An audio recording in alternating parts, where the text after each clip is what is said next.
السلام عليكم ورحمة الله وبركاته. بطل وبطلة سنة خمسة الجامدين، يلا بينا ناخد جرامر الترم الأول بالكامل. أول حاجة بدأنا بيها the present simple tense، زمن المضارع البسيط.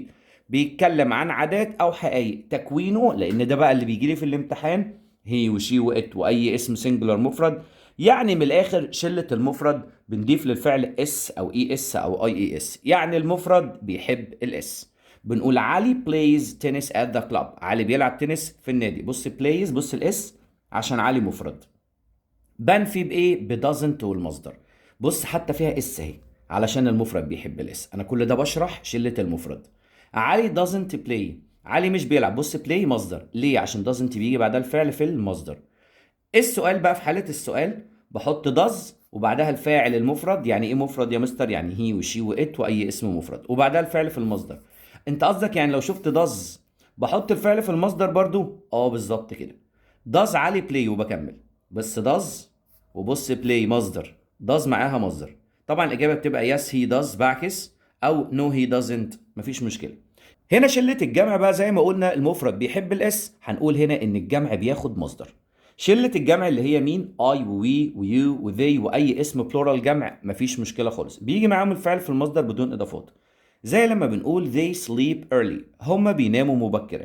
sleep الفعل ما فيهوش اي اضافات خالص، ليه؟ لان الفاعل جمع. بنفي بايه؟ بدونت والمصدر.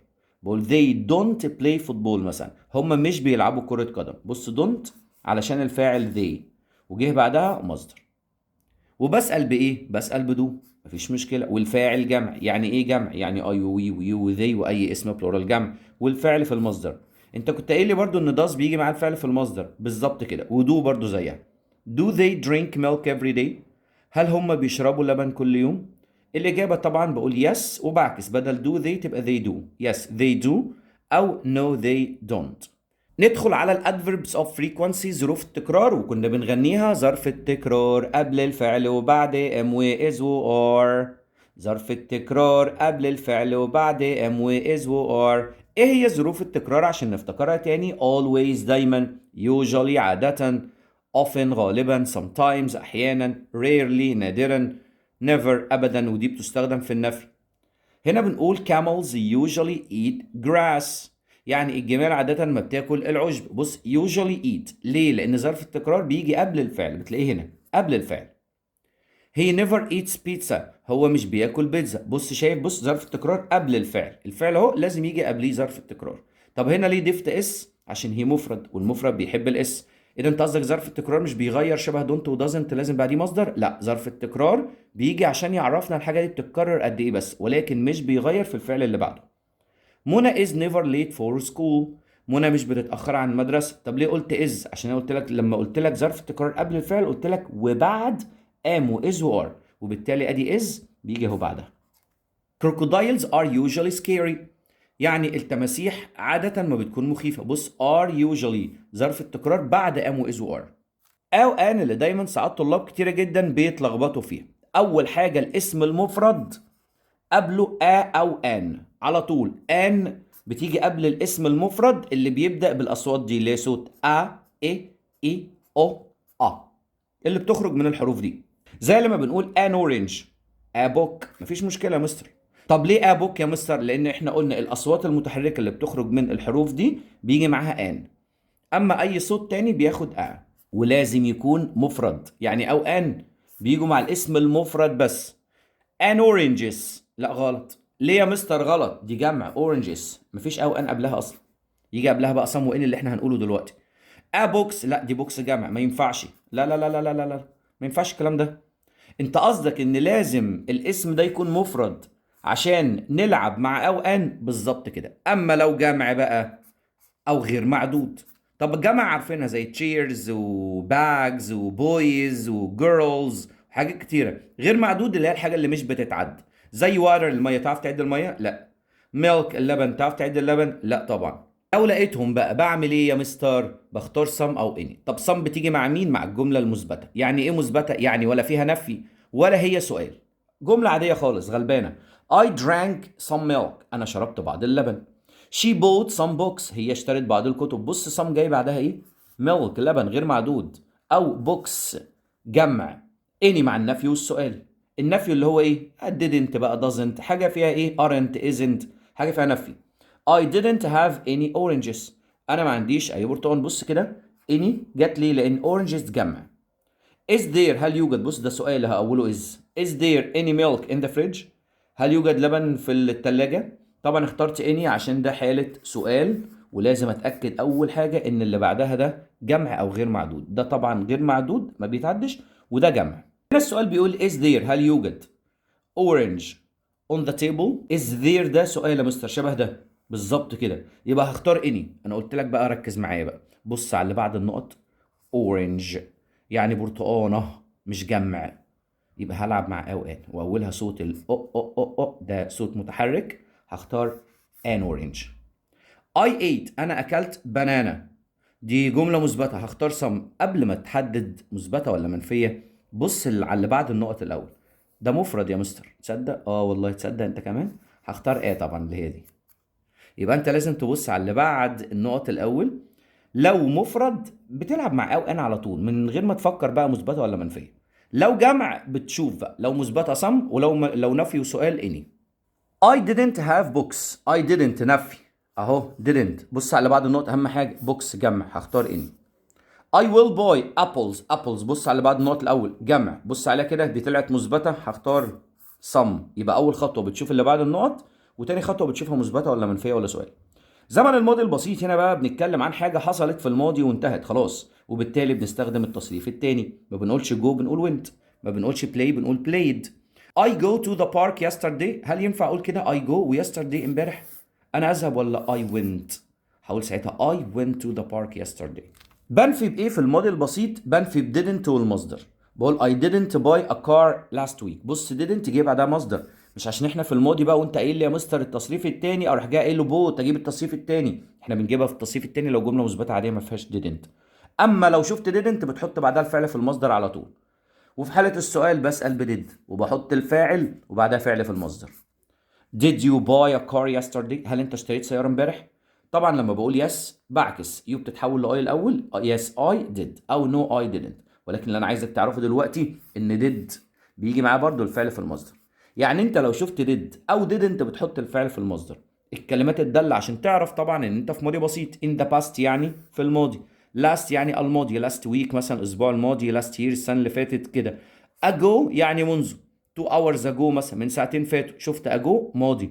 in وسنة ماضية يعني in 2020 مثلا لو قال لك كده اهو، دي مش سنة فاتت، ده من كذا سنة، يبقى سنة قديمة، يبقى انا كده ايه في ماضي. yesterday يعني امبارح. بستفيد ايه لما اعرف الكلمات الدالة؟ بستفيد ان انا اول ما اشوفهم بحط التصريف التاني. ولو حبيت اسال بسال بديد، ولو حبيت انفي بنفي بديدنت والمصدر. بيجي كمان معاهم ضيوف اللي هم was و were، ولكن بيجوا بدون افعال. يعني ايه؟ يعني مفيش بقى، يعني بيجوا مع صفات، بيجوا مع حروف جر، مع اي حاجه غير الافعال. طب was بتيجي مع مين؟ مع I وهي وشي وات واي اسم سنجلر مفرد. were بتيجي مع مين؟ مع we ويو وذي واي اسم بلورال جمع. بقول I was at home yesterday. انا كنت في البيت امبارح. بص شايف was جاي بعدها at حرف جر عادي مفيش مشكله. طب لو حبيت انفي was بقى، عايز اقول انا ما كنتش في البيت، ما تقوليش didn't بقى عشان didn't بتيجي مع الماضي. انت عندك كده كده فعل مساعد سهله جدا اتسهلت عليا، هخلي was wasn't مفيش مشكله ومش هغير حاجه في الجمله. I wasn't at home yesterday. الموضوع سهل. طب لو حبيت اسال وعايز اقول لك هل انت كنت في البيت امبارح، بقول لك were you at home yesterday. يا مستر ليه ما قلتش was you؟ لان you اهي، فين يو فين يو فين يو فين يو اهي، بتيجي مع مين؟ مع were. عشان كده انا عايزك تحفظ الجزئيه دي كويس. Were you at home yesterday؟ Yes I was او no I wasn't. يا مستر ليه yes I was؟ المفروض yes I were المفروض، بس I ما بتاخدش were. بص I بتاخد مين؟ بتاخد was. لو حب يسألك بقى يقول لك he sad last night، عايز يقول لك هل هو كان حزين الليلة اللي فاتت؟ did يا مستر عشان احنا في ماضي، ايوه did معاها مصدر، هو ده مصدر؟ لا دي صفة، ده حزين، sad يعني حزين ما تنفعش. do يا مستر ما تنفعش برضو عشان احنا في ماضي. طيب اتبقى لي was و were هما اللي بيجوا بدون افعال. he مفرد تاخد was ولا were؟ لا تاخد was. وطبعا حروف الجر in وon وات، in شهور وفصول وسنين وثلاثة اوقات اليوم، ما تنساهاش دي، شهور وفصول وسنين وثلاثة اوقات اليوم. شهور زي لما اقول in July in January اي شهر من شهور السنة. فصول احنا عندنا 4 فصول، مثلا لو قلنا in summer in winter اي فصل من الفصول بياخد in. سنين اي سنة بقى in 2022 in 1999 اي سنة بتاخد in. 3 اوقات اليوم in the morning in the afternoon in the evening. on ايام وتواريخ بتاعت الايام on بقى on Friday يوم الجمعة اي يوم طبعا، on holiday في اجازة، on a sunny day في يوم مشمس، on school days في ايام الدراسة، on the weekend في عطلة نهاية الاسبوع، و on time يعني في الوقت المحدد. دي ملهاش علاقة بالايام ولكن بتحفظ كما هي، عبارة اسمها on time يعني في الوقت المحدد. احفظ الكلام ده وخليك عارف ان on بتيجي مع الايام. التواريخ شبه ايه؟ لما يقول لي on April 27th يعني يوم 27 ابريل، on March 28th يعني يوم 28 مارس. يا مستر ده ابريل ده شهر يا مستر، ما تركز يا مستر، انت مش لسه قايل لي الشهور بتاخد ان؟ ايوه وربنا قايل لك الشهور بتاخد ان، ولكن ده محدد لك اليوم. انت قصدك يعني لو من غير دي كنت هختار ان؟ لكن لو في يوم محدده لك بياخد اون. ليه؟ لان اون بتيجي مع الايام اصلا. انت حتى لو ترجمتها هتقول ايه؟ هتقول شهر ابريل ولا هتقول يوم 27 ابريل؟ فطالما انت قلت يوم هتختار اون. وات اوقات وساعات. ات بتيجي مع الاوقات زي الاوقات دي واحفظها معايا. ات نايت يعني في المساء، ات ميد نايت يعني في منتصف الليل، ات ميد داي في منتصف النهار، ات نون في وقت الظهيره، ات لانش تايم وقت الغذاء، ات بريكفاست في الفطار. يبقى اوعى تنسى العبارات دي مع ات، كلها عبارات ليها علاقه بالاوقات. ساعات شبه ايه بقى؟ اي وقت بقى، اي وقت بقى ساعه. at 3 p.m. الساعه 3 مساء، at 7 a.m. الساعه 7 صباحا، at 9 o'clock الساعه 9. ما في يعني، بص at بتيجي مع الاوقات المحدده specific قوي في نفسها. وندخل على الكمباراتيف adjectives صفات المقارنه. بنحط للصفه القصيره er than، لازم تكون صفه قصيره. زي احمد is taller than me، احمد اطول مني. يعني ايه صفه قصيره؟ يعني بتيجي بسقفه. يعني شايف short؟ بص short، بص big. دلوقتي الصفات دي عباره عن صفه قصيره يعني مكونه من مقطع صوتي واحد، بضيف للصفه er than. زي short بتبقى shorter than، big بتبقى bigger than. مستر بعد اذنك انت حطيت حرف زياده مستر. علشان big اخرها ساكن وقبله متحرك وهي من مقطع صوتي واحد، من سقفه واحده بس. فبعمل ايه؟ بضاعف الحرف الاخير، بتبقى bigger than. nice nicer than، انت ما ضفتش er علشان هي اخرها e وبالتالي حطينا r بس، تبقى nicer than. happy شلت الواي وحطيت اي اي ار، بتبقى happier than. الواي دايما مدوخينها معانا احنا. يبقى لو شفت اي ار بتحط than، ولو شفت than بتحط للصفه القصيره اي ار، وخد بالك لازم تبقى قصيره. اما بقى لو صفه طويله، الصفه الطويله قبلها more او less بعدها than. الصفة الطويلة قبلها more أو less بعدها than. يعني إيه صفة طويلة أصلا؟ يعني متكونة من كذا مقطع صوتي واحد. إحنا كنا بنقوله إيه؟ big short، بص سقفة صح؟ بص دي بقى beautiful dangerous، بص كذا سقفة. اسمها كده صفة طويلة، وأنت حتى بتنطقها هتحس إن أنت نطقتها على كذا مرحلة.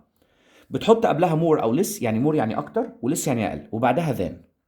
يعني مفيش مفيش زي لما بيقول لك مثلا هنا gold is expensive than iron، يعني عايز يقول لك ان الذهب غالي اكتر من الحديد. طيب than، انا المفروض شفت than حط ولكن دي صفة. expensive لا، دي صفة طويلة. الصفة الطويلة قبلها more او less. طبعا الذهب فعلا اكتر غلاء من الحديد، فهقول له more expensive more وبعدها اكتب له expensive. The ship is big than the boat، يعني السفينة أكبر من القارب. شفت than حط er طالما الصفة قصيرة. هكتب big er على طول؟ لا، ده آخرها ساكن وقبله متحرك، هضيف الحرف الأخير الأول وبعدها bigger. وخد بالك في حاجات ما بضيفلهاش er مع إنها من مقطع صوتي عادي. يعني مثلا زي bad دي، ما هي مقطع صوتي واحد، ولكن bad يعني سيء بتبقى worse than، أسوأ من. الحاجات دي بتحفظ كما هي. good يعني جيد بتبقى better than أفضل من يعني عدد كثير بتبقى more than أكثر من. much يعني كمية كتيرة بتبقى more than أكتر من. يبقى many و much بيبقوا more، الاتنين more than على طول. little يعني كمية قليلة بتبقى less than يعني أقل من. زي لما يقول لي ندى is bad than عادل at math، يعني ندى المفروض بتبقى أسوأ من عادل في الماث. أنا بما إني بقى واحد حافظ الجدول ده هعمل إيه؟ bad بتبقى worse than. طب هو كاتب لي than، هكتب له worse بس. worse يعني أسوأ، وبكده يا بطل ويا بطلة احنا معانا جرامر الترم الاول بالكامل، وانتظروا ان شاء الله الفترة اللي جاية اسئلة كتير.